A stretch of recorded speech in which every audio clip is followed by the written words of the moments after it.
आप लोगों को वॉइस मिल रहा है? Yes sir. हाँ, कोई क्वेश्चन है यस तो सर। हाँ, कोई क्वेश्चन है तो पूछिए आप लोग। कल देखिए आपको जुडिशियल के बारे में बताया था, उसमें से अगर कोई भी क्वेश्चन बनता है तो आप लोग पूछिएगा।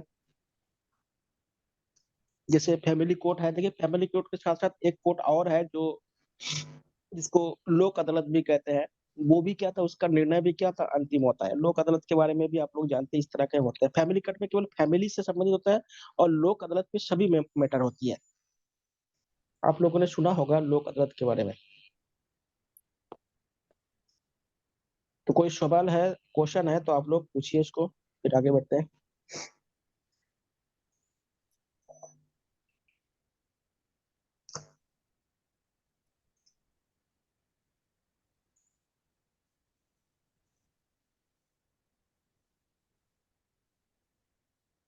चलिए, नहीं है तो हम आगे बढ़ते हैं। देखिए अभी आपको जुडिशियली बता दिया हूँ। अभी आप आते हैं कि हमारे जो शासन व्यवस्था में दो तरह के संस्थान होते हैं, एक कॉन्स्टिट्यूशन बॉडी होता है और एक नॉन कॉन्स्टिट्यूशन बॉडी होता है।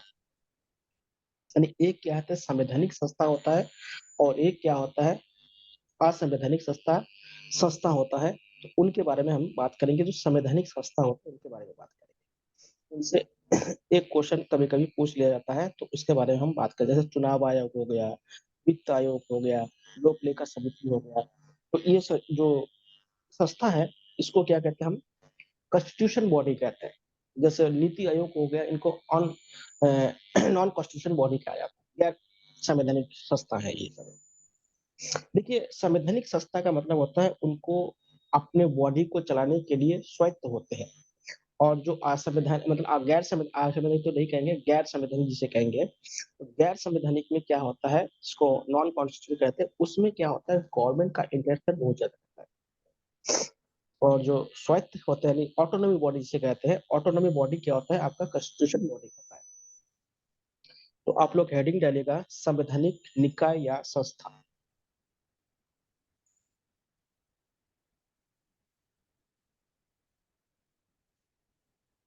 निकाय लिख लीजिए, बॉडी या कॉन्स्टिट्यूशन बॉडी। पहला लिखिए आप, वित्त आयोग, यानी फाइनेंस कमीशन। इसको क्या कहते हैं, फाइनेंस कमीशन। देखिए वित्त आयोग में एक अध्यक्ष होते हैं और 4 सदस्य होते हैं। इसमें क्या अध्यक्ष एक होंगे, और सदस्य कितने होंगे,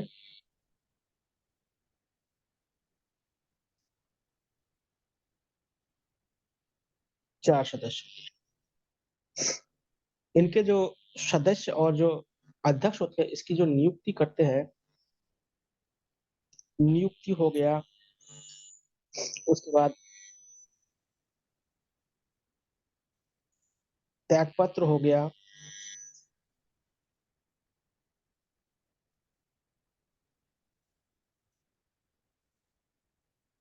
वो राष्ट्रपति के समक्ष देना पड़ेगा।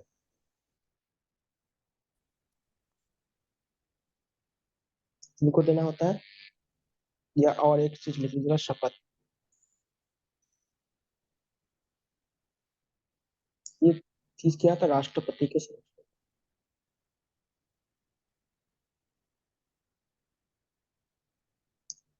लेकिन अगर इनके कार्यकाल से पहले अगर हटाना है, अगर बीच में हटाना है, यानी इसको निष्कासित करने, पद मुक्त करना है, अगर इनको कार्यकाल से पहले पद मुक्त करेंगे तो संसद करेगा। ठीक है, संसद इनको करेगा। अगर समय से, जैसे 5 साल का इनका कार्यकाल होता है, 5 साल से अगर पहला करना होता है, इनका कार्यकाल कितना होता है, 5 वर्ष होता है। अगर 5 वर्ष में अगर हटाना होगा, त्याग पत्र अगर देना होगा तो राष्ट्रपति होगा। लेकिन उससे बीच में अगर उनको हटाना है, मतलब कोई गलत काम कर लिया, कुछ भी कर लिया, तो उनके लिए क्या है, संसद जिम्मेदार होगा। कार्यकाल 5। देखिए इनमें योग्यता कुछ नहीं होता है, केवल भारत के नागरिक होना चाहिए, कोई लाभ के पद पर ना हो, ये सारी योग्यता है। कोई पढ़ा लिखा हो, ऐसे कोई योग्यता इसमें डिसाइड नहीं किया गया है। ये समझिएगा, योग्यता में क्या, भारत का नागरिक हो, और क्या होना चाहिए कि लाभ के पद पर। देखिए इनके कार्य बहुत इंपॉर्टेंट है। इनका कार्य क्या होता है, जो केंद्र है, केंद्र और राज्य के मध्य करों का बंटवारा करना।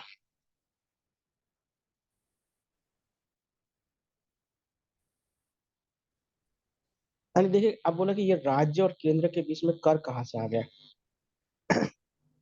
ये क्या होता है कि कुछ ऐसे टैक्सेस होते हैं ना, जो सेंट्रल गवर्नमेंट ही उसको क्या होता है, कलेक्ट करते हैं।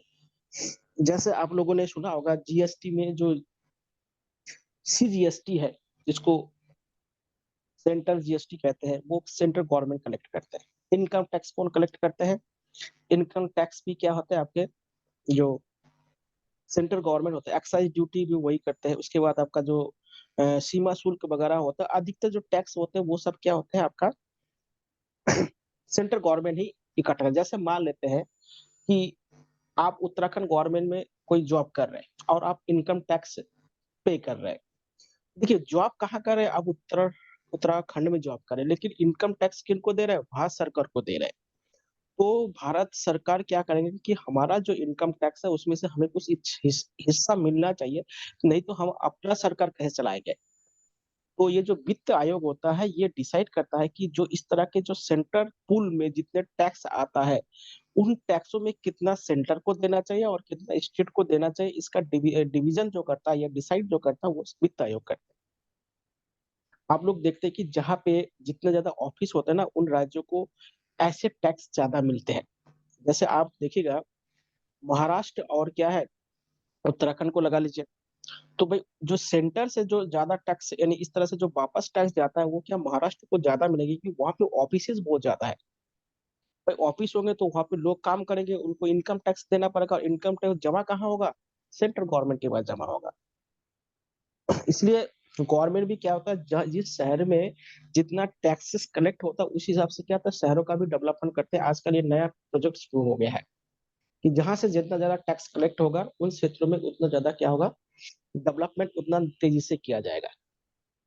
इसलिए क्या होता है, ये टैक्स बहुत जरूरी है देना। लेकिन भारत में क्या, लोग टैक्स चोरी करते ज्यादा है, देते कम है। तो टैक्स चोरी के बहुत सारे साधन होते हैं। हमारे यहाँ पे जो प्राइमरी सेक्टर होता है उसमें टैक्स फ्री कर रखा है। इससे देखिए, जितने भी नेता लोग होते हैं ना, सबके घरों में क्या होता है, फार्म हाउस होंगे। उनके घरों में क्या होता है, सबके घरों में क्या होता है, पशु होंगे। वो दिखा देंगे हमारे घर में इतना पशु हो रहे, हम इतना अनाज पैदा कर रहे हैं, उससे टैक्स होता है, जिससे क्या होता है, वो टैक्स कलेक्ट नहीं हो पाता है। लेकिन क्या होता है, वास्तव में वो खेती में जितना दिखाते हैं उससे ज्यादा कम उपजाऊ होता है। तो ये सब आप लोग जानते हैं कि अगर ऐसा होता तो हर किसान अमीर बन जाता। लेकिन नेता लोग का ही क्या होता है, इतना टैक्स बचा लेते। पशु पाल के भी क्या होता है, टैक्स बचा लेते। फार्म हाउस हर नेताओं का आप देखिएगा, वो बना के रखते हैं। ये टैक्स बचाने का तरीका है। आजकल स्कूल भी क्या होता है, बहुत बड़ा टैक्स बचाने का तरीका हो गया। मंदिर मस्जिद ये सब टैक्स बचाने के नए नए तरीके हैं। वो लगता है कि नहीं करते, सब करते रहते हैं। तो इनका कार्य क्या है, केंद्र और राज्य के मध्य जो कर का जो बंटवारा है उसको करना होता है। कौन सा कर, जो सेंटर पूल में जो टैक्स होते हैं उनका बंटवारा करते हैं। तो स्टेट पूल का बंटवारा नहीं करते, बल्कि जो सेंटर पूल में जो टैक्स होते हैं उन टैक्सों का क्या होता है, करों का क्या होता है, ये स्टेट और राज्य के बीच में क्या करते हैं, बंटवारा करते हैं। ये वित्त आयोग का।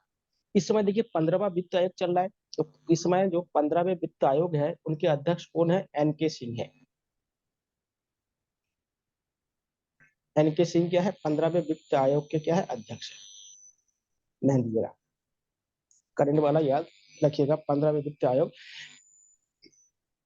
क्या होता है, तो देखिए क्या क्या करता है वर्तमान में। देखिए क्या है, वर्तमान में जो सेंट्रल पूल में जितने कर इकट्ठा की जाती है, उन करों का 41% राज्यों को मिलता है, और 59% क्या होता है, केंद्र को मिलता है। ये 15वें वित्त आयोग का अनुशंसा है। 10% और पहले 42% हुआ करता स्टेट का, लेकिन जब ये जम्मू कश्मीर अलग हो गया ना, तो उनको डेवलपमेंट करने के लिए 1% राज्यों से काट लिया गया है। ये धरिएगा। तो वर्तमान 15वें वित्त आयोग ने क्या बताया कि सेंटर पूल में जितने टैक्स कलेक्ट होगा, उसका 59% सेंट्रल गवर्नमेंट को दिया जाएगा उनको कामकाज करने के लिए, और जो 41% है उनको राज्यों को दिया जाएगा। तो वित्त आयोग के ये काम होते हैं।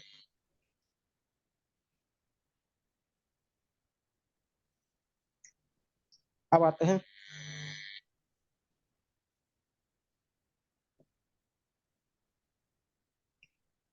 चुनाव आयोग। चुनाव आयोग इसे केंद्रीय चुनाव आयोग लिखिएगा, केवल चुनाव आयोग मत लिखिए, केंद्रीय चुनाव आयोग।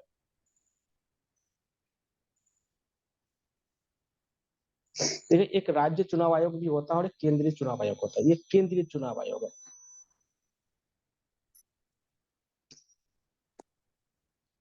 केंद्रीय चुनाव आयोग में देखिए क्या होता है, देखिए पहले क्या था, हमारे देश में एक चुनाव आयुक्त होते थे, इसको चुनाव आयुक्त कहते थे, कमिश्नर कहते थे।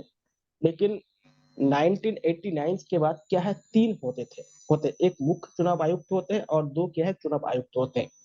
अगर आप लोग इस समय न्यूज में देखेंगे, अभी देखिए उन्होंने 5 राज्यों में चुनाव की घोषणा की है। तो 1989 से पहले हमारे देश में एक चुनाव आयुक्त हुआ करता था, अब वर्तमान में कितना है, तीन है, एक मुख्य चुनाव आयुक्त है और दो क्या है चुनाव आयुक्त है। इसको ध्यान रखिएगा। तो इस समय कितने हैं देखिएगा, एक है आपका मुख्य चुनाव आयुक्त,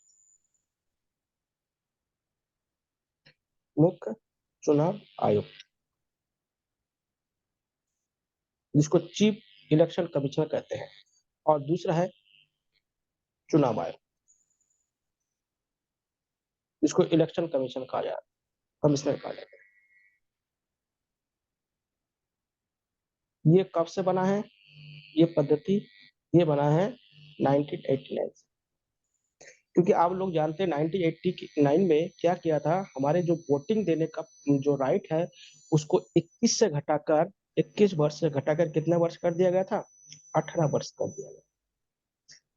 यानी 89 से पहले वही लोग चुनाव में भाग लेते थे जिनका उम्र क्या है 21 वर्ष से ज्यादा होते थे। लेकिन नवासी ने क्या कहता है 18 साल के तक को क्या है वयस्क माना गया है, वोटिंग राइट उनको दिया गया है, इसलिए इनके बाद क्या था, इनको बढ़ा दिया गया। अब देखिएगा इनके जो नियुक्ति कौन करेगा, वही प्रोसेस है, राष्ट्रपति सब करेंगे। राष्ट्रपति नियुक्ति भी करेंगे, उनको अगर इस्तीफा देना है तो इनको ही देंगे, त्यागपत्र, और शपथ ग्रहण करना तो इनके समक्ष शपथ।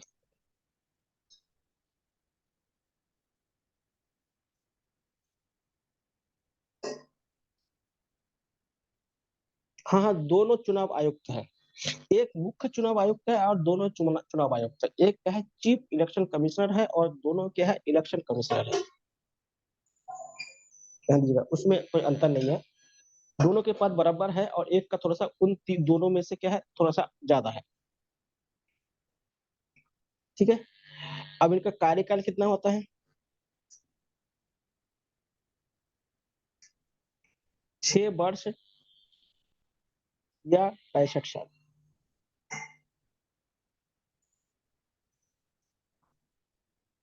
मतलब 6 साल अगर उनका कार्यकाल होगा तो 6 साल होगा, या 65 साल अगर हो जाएगा तो भी वो उनका कार्यकाल समाप्त हो जाएगा। 6 वर्ष या 65 साल क्या होता है उनका कार्यकाल होता है। 65 साल मतलब 65 साल जब भी हो जाएगा, 10 दिन 20 दिन 50 दिन 2 मास 2 महीना 6 महीना या 2 साल 5 साल भी रहे, अगर 65 साल जिस दिन हो जाएगा उनका चुनाव कमिश्नर के पद से इस्तीफा हो जाएगा, ऑटोमेटिक इस्तीफा हो जाएगा, मतलब पद मुक्त हो जाएगा। और ऐसे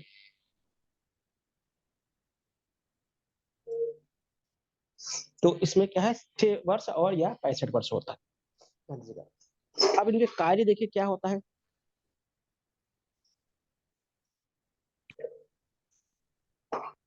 आप लोग चुनाव के समय में बहुत सारी चीज देखते हैं, ये जो भी चीज होता है ये क्या है चुनाव आयोग। देखिए चुनाव का जो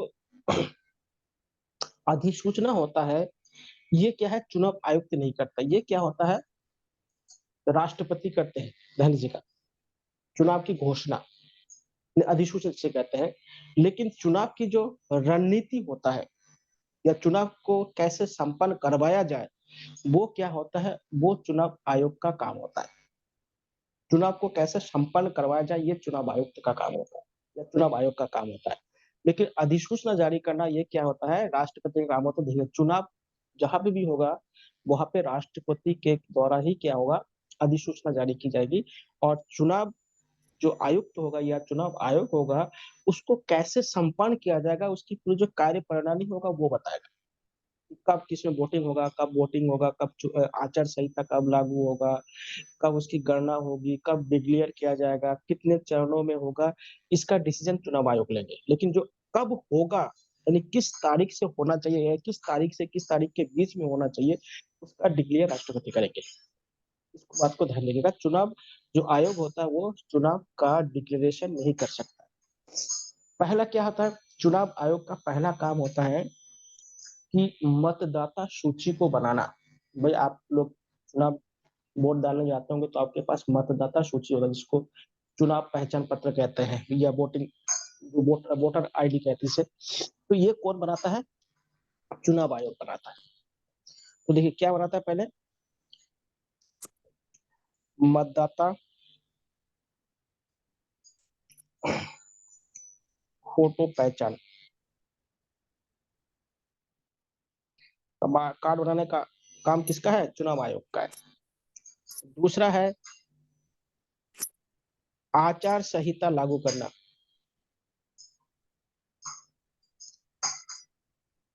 जिसे कोड ऑफ कंडक्ट कहते हैं। आप लोग देखिए पहले क्या था, बहुत ज्यादा लोग चुनाव में बहुत सारे उल्टा सीधा काम कर देते थे। कभी देखिए कितने गाड़ी आ जाते थे, कुछ भी माइक कभी भी चला चालू कर देते थे और काफिले बहुत बड़े बड़े होते थे और ऐसा होता। लेकिन आजकल देखिएगा जैसे जैसे लोगों में जागरूकता बढ़ती जा रही है, तो राजनीतिक दलों पर बहुत सारे प्रतिबंध भी लगाए जा रहे हैं।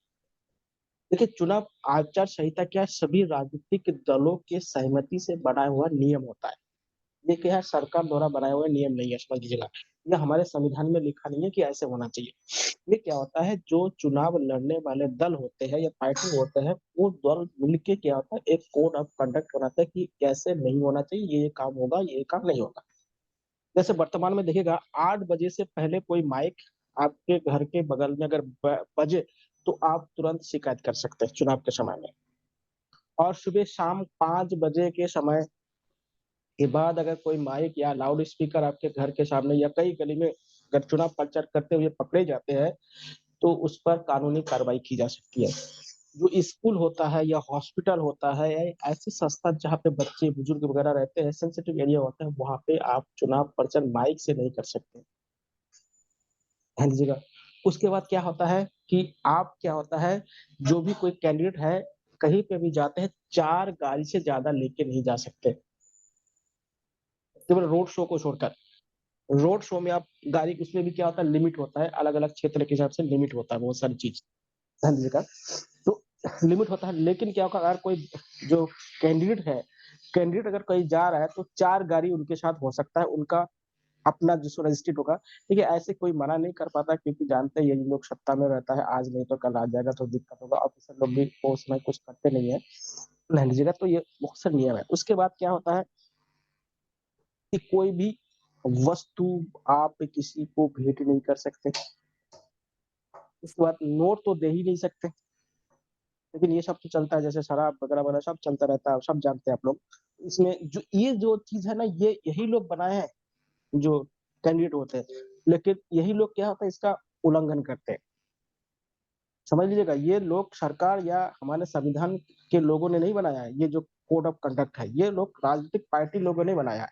उसके बाद क्या होता है, आजकल शपथ पत्र देना होता है कि मेरा कितना-कितना केसेज़ चल रहा है मेरे ऊपर, या बोलना पड़ेगा कि मेरा कितना संपत्ति का डिक्लेरेशन देना होता है, पूरा केस का विवरण देना होता है। अगर जो केस अगर बहुत ज़्यादा है तो उसको क्या होता है, जो भी उसका रिटर्निंग ऑफिसर होता है जो चुनाव उस समय, उनको उसको न्यूज़पेपर में छपवाना होता है।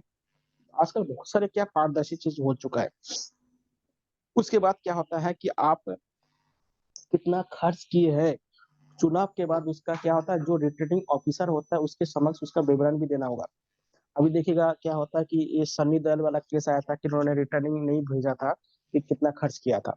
ऐसे तो बहुत ज़्यादा खर्च, देखिए जो वर्तमान में क्या है कि एक जो सांसदी है, यानी जो संसद है, वो 70 लाख रुपए खर्चा करने का लिमिट है उनका, और 24 लाख रुपए क्या है, एक विधायिका का खर्चा करने का है। आप लोग देखते हैं जो नगर पालिका के होते हैं, वो तो 1 करोड़ तो वही खर्चा कर देता है। तो लेकिन लिमिट है ये, लेकिन खर्चा करते हैं लोग भी, कुछ नहीं मतलब लोगों को कुछ मिल जाता है, उनको भी क्या है दिक्कत होता है। तो बहुत सारी चीज क्या है कोड ऑफ कंडक्ट में इसमें शामिल किया गया है, जो होना चाहिए। एक जो क्या कहते हैं आदर्श समाज में एक चीज होना चाहिए, उसके लिए होता है। लेकिन नियम वही बनने के तोड़ने के लिए नियम बनाते हैं, यही लोग नियम बनाते हैं, यही लोग तोड़ते हैं। तो वो सारी चीज होगा। उसके बाद जो लाउड स्पीकर होता है ना, उसका क्या होता है, एक डेसिबल होना चाहिए, उस डेसिबल से ज्यादा आप नहीं बजा सकते। तो बहुत सारी चीज है इसमें, ध्यान दीजिएगा। तो वो सारी चीज इसमें होना चाहिए। उसके बाद क्या है, आचार संहिता के बाद क्या होता है कि जो राजनीतिक दल होता है, जैसे देखिए दो तरह के दल होते हैं, एक राष्ट्रीय दल होता है, एक राज्य दल होता है, राज्य स्तर पर दल होता है, और एक क्षेत्रीय दल होता है। तो राजनीतिक दलों को मान्यता कौन देते हैं? चुनाव आयोग देते हैं। राजनीतिक दलों को मान्यता प्रदान करता है।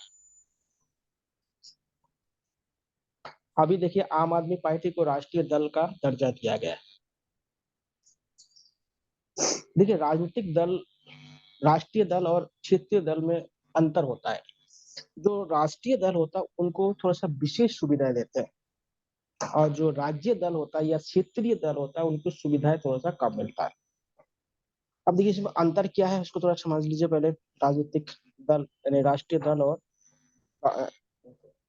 देखिए ये मान लेते हैं राष्ट्रीय दल है,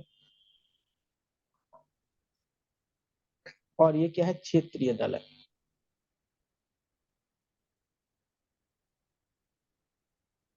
देखिए जो राजनीतिक दल है इनको क्या होता है, इनको बनने के लिए दो कैटेगरी पहले समझ लें। पहले कैटेगरी है कि चार राज्य में उनके सदस्य चुने हो, उनके जो सदस्य होंगे, पार्टी के जो सदस्य होंगे वो चुने, पार्टी उनके सदस्य होने चाहिए, यानी विधानसभा में उनके सदस्य या लोकसभा में उनके सदस्य होने चाहिए। चार राज्यों में, कम से कम चार राज्यों में उनके विधानसभा में उनके सदस्य होंगे। देखिए अभी क्या है, आम आदमी पार्टी के चार राज्यों में हो गया, दिल्ली, पंजाब, गुजरात और गोवा में, तो उनको मिल गया। दूसरा कंडीशन ये है कि लोकसभा में जितने वोट होता है उसका 6% वोट लोकसभा में मिलना चाहिए। कितने परसेंट वोट मिलना चाहिए? 6% वोट अगर लोकसभा में मिले। तीसरा क्या है, 2% क्या होता है, लोकसभा के सीट जीतने चाहिए। ये वोट है 6%, और ये क्या है, सीट है, यानी 2% सीट क्या होना चाहिए, लोकसभा में होना चाहिए। और ये जो है ना, ये भी क्या, चार राज्यों में होना चाहिए, एक राज्य में नहीं होना चाहिए। तभी क्या होता है, उसको राष्ट्रीय दल की मान्यता दी जाएगी। अब देखिए राष्ट्रीय दल को क्या क्या सुविधा मिलते हैं। उनका जो चुनाव चिन्ह होता है ना वो फिक्स होता है। क्या होता है? फिक्स चुनाव चिन्ह होता है। इस चुनाव चिन्ह में दूसरा कोई इसको आवंटित नहीं किया जा सकता। जैसे बीजेपी का जो चुनाव चिन्ह है वो पूरे भारत में एक ही चुनाव चिन्ह होगा, कांग्रेस का एक ही होगा, आम आदमी पार्टी का एक होगा। लेकिन जैसे समाजवादी पार्टी है, उनका एक जैसे नहीं हो सकता। जैसे उत्तराखंड में यूकेडी है, यूकेडी का अगर उत्तर प्रदेश में चुनाव लड़ने जाएंगे तो उत्तर प्रदेश में यहाँ पे जो उनका चुनाव चिन्ह है वो उत्तर प्रदेश में मिलेगा नहीं मिलेगा कोई जरूर नहीं है। हो सके पहले से अगर किसी को आमंत्रित किया गया है उत्तर प्रदेश में तो उनको नहीं मिलेगा। ध्यान दीजिएगा, इसमें क्या है, फिक्स चुनाव चिन्ह होता है जो राजनीतिक पार्टी होता है। दूसरा क्या होता है, हर राज्य के राजधानी में उनको ऑफिस मिलता है। राज्य के राजधानी में ऑफिस मिलता है। आप लोग अगर जाएंगे तो देखिएगा, देहरादून में सभी जो राजनीतिक पार्टी है सबका ऑफिस है, जो सरकार के ऑफिस होता है, जमीन होता है, वो जमीन सब क्या होता है, सरकार के होते हैं। जैसे दिल्ली में अगर आप बीजेपी कार्यालय आप लोग देखते हैं ना, वो सरकार के जमीन होता है, उससे बनाया जाता है। तीसरा क्या होता है, ऑल इंडिया रेडियो में प्रचार कर सकते हैं। रेडियो में क्या है, प्रचार कर सकते हैं, प्रचार कर सकते हैं। लेकिन क्षेत्रीय दलों को यह अधिकार नहीं है। ऑल इंडिया मतलब जो आकाशवाणी है, आकाशवाणी में प्रचार कर सकते हैं। चलिए आप लोगों से एक सवाल पूछता हूँ, ये ऑल इंडिया रेडियो को आकाशवाणी नाम किसने दिया था? वो भी उत्तराखंड के एक व्यक्ति है, उन्होंने दिया था। उस व्यक्ति का नाम आप बताइएगा। ऑल इंडिया रेडियो का नाम आकाशवाणी किसने रखा था? तो ये है राष्ट्रीय। हाँ, किसने रखा था? हाँ, सुमित्रा नंदन पंत जी ने रखे थे, क्योंकि वो रेडियो में काम करते थे, तो उसी के नाम पर उनका रखा गया। आकाशवाणी जो नाम रखा था उन्होंने किन्होंने रखा? सुमित्रा नंदन पंत जी ने रखा था। तो ध्यान रखिएगा, ये बहुत उत्तराखंड का है, तो सवाल पूछ भी सकते हैं। हिंदी के बहुत बड़े साहित्यकार थे। चिदम्बरा के उनके लिए मिला था क्या ज्ञानपीठ पुरस्कार मिल चुका है। तो ये पढ़ाया तीन। था सर आपने? हाँ, हाँ बताया था तो पढ़ाया ध्यान हुआ? दीजिए। हाँ, हाँ। तो ये देखिएगा, फिक्स चुनाव चिन्ह मिलता है, राज्य के राजधानी में क्या होता है, ऑफिस मिलता है, और ऑल इंडिया रेडियो में प्रचार करने का अधिकार मिलता है। लेकिन क्षेत्रीय पार्टियों को ये सुविधा नहीं होता। क्षेत्रीय पार्टियों का अलग अलग राज्य को उनका चुनाव चिन्ह भी बदल सकते हैं। जैसे मान लेते हैं यूकेडी का, जैसे आपको बताया कि उत्तराखंड में जो भी चुनाव चिन्ह है, अगर वो बिहार में चुनाव लड़ने चाहेंगे तो बिहार में वही चिन्ह नहीं मिलेंगे। लेकिन अगर बीजेपी वाले अगर बिहार में चुनाव लड़ना चाहे या भारत में कहीं भी चुनाव लड़ने जाएंगे, तो उनका कमल का फूल ही रहेगा। ठीक है, तो ये अंतर होता है, इसमें राजनीतिक पार्टी को सुविधाएं ज्यादा मिलती है, उनका स्तर बढ़ जाता है। ये भी क्या होता है, राष्ट्रीय दल या क्षेत्रीय दल का जो निर्धारण होता है, ये क्या होता है, ये आपका जो चुनाव आयोग होता है वो करते हैं। देखिए वर्तमान में जो आम आदमी पार्टी क्या है, राजनीतिक नए क्षेत्र राष्ट्रीय क्षेत्र दल के रूप में उनको लिया गया। जैसे देखिए हमारे देश में इस समय बहुत सारे ऐसे दल है जो राष्ट्रीय दल के अंतर्गत आता है, जैसे कांग्रेस हो गया, बीजेपी हो गया, उसके बाद कम्युनिस्ट पार्टी हो गया, उसके बाद आपका आम आदमी पार्टी हो गया। तो ये सब क्या है, राजनीतिक दल है। और नया कौन बना है? आम आदमी पार्टी। आम आदमी पार्टी को ध्यान दीजिएगा, नए राजनीतिक दल होगा। तो ये सभी क्या है, चुनाव आयोग के क्या है, कार्य होते हैं, जो मेन मेन काम होता है। उसके बाद देखिए आजकल और भी बहुत सारे टूल्स आ चुके हैं चुनाव आयोग में, जो इलेक्ट्रॉनिक वोटिंग मशीन है, जिसको ईवीएम कहते हैं। ये भी चुनाव आयोग का ही अनुशंसा था। उसके बाद वीवीपैट हो गया, सर आपको। जैसे किसी हाँ बताइए। हाँ बताइए बताइए, मैं सुन रहा हूँ, बताइए। आपका आवाज नहीं मिल रहा मुझे।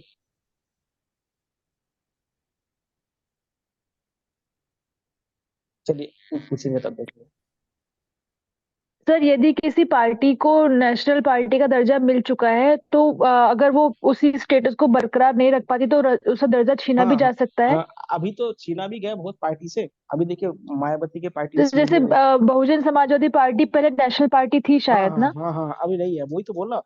देखिए अभी समाज पार्टी के पास ये क्राइटेरिया खत्म हो गया ना, उनके 4 राज्यों में सीटें है नहीं, तो उनको क्यों देंगे दर्जा? तो देखिए तो जब सर तक एक ही चुनाव से डिसाइड हो जाता है या फिर उनको कुछ कुछ देखिए टाइम दिया जाता है कि वो कंटिन्यूअस अगर उसको नहीं कर पा देखिए रहे। देखिए पहले क्या था कि पहले जब मान लिया कि अभी लोकसभा का चुनाव हो जाएगा, अभी तुरंत अगर उनके पास पैसे क्राइटेरिया पूरा नहीं होगा तो उसको हटा देते। लेकिन अभी एक नया रूल बनाया गया कि उनको 5 साल 6 साल तक देखा जाएगा, कि अगले चुनाव तक देखा जाएगा। अगर अगले चुनाव में भी वो क्राइटेरिया को फुलफिल नहीं कर पाएंगे तो उनको राष्ट्रीय दल से हटा दिया जाएगा। अभी ये कह रहे हैं, पहले क्या था तुरंत करते थे, लेकिन अभी ये तुरंत नहीं करने वाला है, 6 साल का समय लेते हैं।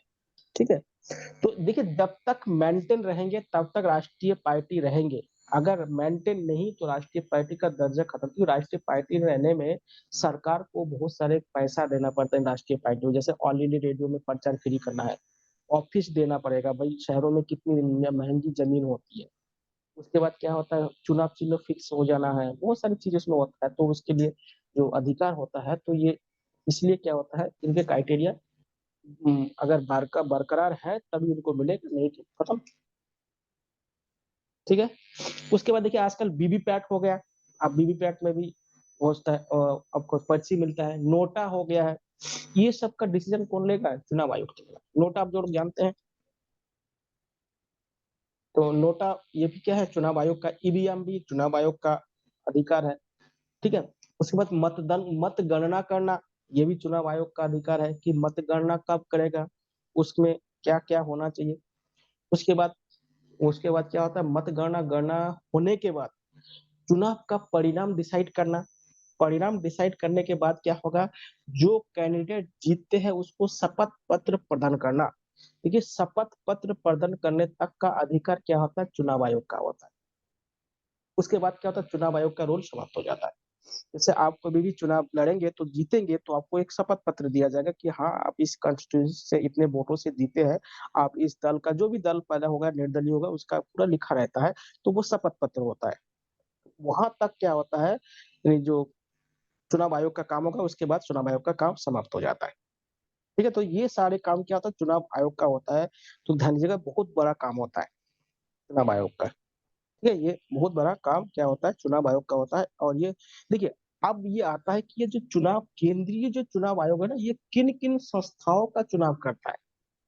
आप लोग बता सकते हैं कि जो हमारा केंद्रीय चुनाव आयोग है, वो किस किस का चुनाव करवाता है, कौन कौन सा संस्था है जिसका चुनाव करवाते हैं? क्या सभी चुनाव करवाते हैं क्या यही? तो लोकसभा, राज्यसभा, चलिए, लोकसभा नहीं हो गया। लोकसभा। हाँ, लोकसभा हो गया, राज्यसभा हो गया, और बताइए। ये दोनों तो करवाते हैं।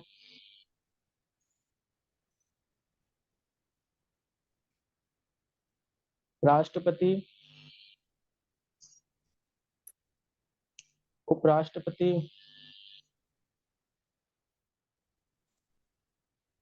विधानसभा, विधान परिषद। ये जो 6 संस्थान है ना, इन्हीं का चुनाव करवाता है। इनका चुनाव कौन करवाता है? केंद्रीय चुनाव आयोग करवाता है।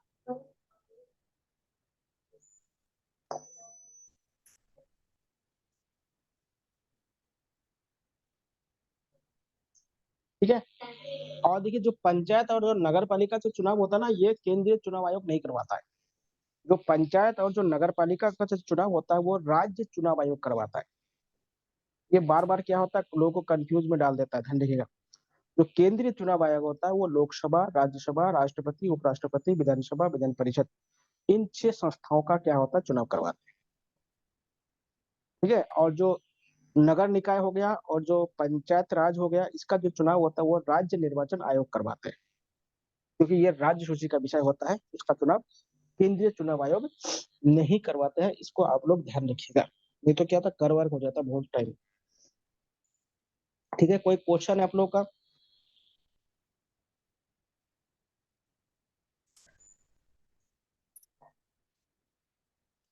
अब देखिए, अगला जो, जो आपने बताया था ना कि राष्ट्रपति जो है वो घोषणा करते हैं इसकी चुनाव हाँ की, हाँ तो विधानसभा के चुनाव की घोषणा की तिथि भी राष्ट्रपति घोषणा। हाँ, राष्ट्रपति करेंगे। मतलब राष्ट्रपति क्या होता है, डेट डिसाइड करता है। जैसे मान लेना कि देखिए, इसमें क्या होता है, जैसे आर्मी वगैरह या बहुत सारे सरकारी ऑफिसरों को लगाना होता है ना, तो चुनाव आयोग के पास इसका अधिकार नहीं होता है इन फोर्सेस को लगाना। तो कौन लगाएगा? भाई, हमारे देश का सर्वप्रथम कौन है, राष्ट्रपति है। तो उनसे क्या होता है, ऑर्डर लेना पड़ता है। देखिए, जानते हैं कि हमारा राष्ट्रपति मतलब कुछ का कोई काम नहीं है, केवल ऑर्डर देना होता है, वो अलग बात है, लेकिन उनसे लेना पड़ता है सहमति। तो वो डिसाइड करता है कि ये जो आर्म फोर्स का इस्तेमाल करें। देखिए, आजकल क्या होता है, चुनाव में क्या होता है, स्टेट आर्मी, स्टेट जो फोर्स होता है उसका इस्तेमाल नहीं करते। स्टेट जो फोर्स होता है, जो पुलिस होता है ना, उनका इस्तेमाल इसलिए नहीं करते। जो सत्ता पक्ष होते हैं वो क्या होता है, उनके पुलिस होते हैं, मतलब उनके सत्ता में पुलिस होते हैं। तो अपने जो आकाओ होते हैं, मतलब अपने जो बॉस होते हैं, उनका कहना कैसे टालेगा।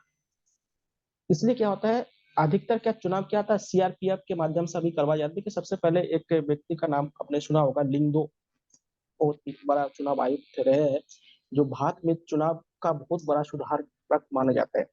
ये जो कॉलेज वगैरह में जो आजकल देखिए, पहले कितने मारकाट हुआ करता था पहले। देखिए, हल्द्वानी कॉलेज में कितने लोग मर जाते थे चुनाव के समय पे। तो ये सब सिस्टम को किसने सुधारा था? ये लिंगदो के समय पे सुधारा गया था, उनका कमेटी बना था, लिंगदो कमेटी। उन्होंने एक कमेटी बनाया था कि जैसे आप देखिए, चुनाव कॉलेजों में जो चुनाव होता है ना, इसमें 26 साल से अधिक उम्र के व्यक्ति चुनाव नहीं लड़ सकते थे। पहले क्या होता था कि जब तक है जान तब तक लड़ो। उसमें बुजुर्ग लोग भी चुनाव कॉलेज में चुनाव लड़ने चले जाते थे, और उसमें मारपीट बहुत ज्यादा होते थे। तो वो भी लिमिट कर दिया गया। उसमें क्या होता है, एनरोल होना था, बहुत सारे चीज कर दिया। उसके बाद ये इसमें भी जो लोकसभा राज्यसभा में भी कर दिया। और पहले चुनाव क्या होता था, स्टेट गवर्नमेंट के पुलिस से चुनाव होते थे। अब स्टेट गवर्नमेंट होगा तो वो अपने पक्ष में करेंगे। खुद पुलिस जो मत पेटी होता है उसको लेके भाग जाते, पुलिस ही भाग जाता है। बाहुबली तो भागते भागते थे, पुलिस भी करते थे। अब लोग पिक्चर विक्चर में देखे होंगे। अभी क्या है, सीआरपीएफ के होता है। अभी देखिए क्या होता है, जब भी आप कैंडिडेट है तब भी क्या है, जहाँ पे वोटिंग हो रहा है वहां पे कोई भी कैंडिडेट को जाने का अधिकार नहीं देते। आजकल देखिए कितना टाइट हो गया, सीआरपीएफ के माध्यम से बहुत टाइट कर दिया। तो ये लिंगदो में क्या होता है, 2006 में जब बिहार का चुनाव हुआ था, उस समय बहुत कड़क चुनाव हुआ था। उसके बाद से भारत में चुनाव में बहुत बड़ा सुधार हुआ है। क्योंकि उससे पहले क्या था कि बिहार या यूपी या जैसे उत्तराखंड के दूर दराज वाले इलाके होते थे, वहां पे मत पेटी जो होता है उठा के ले जाते थे लोग।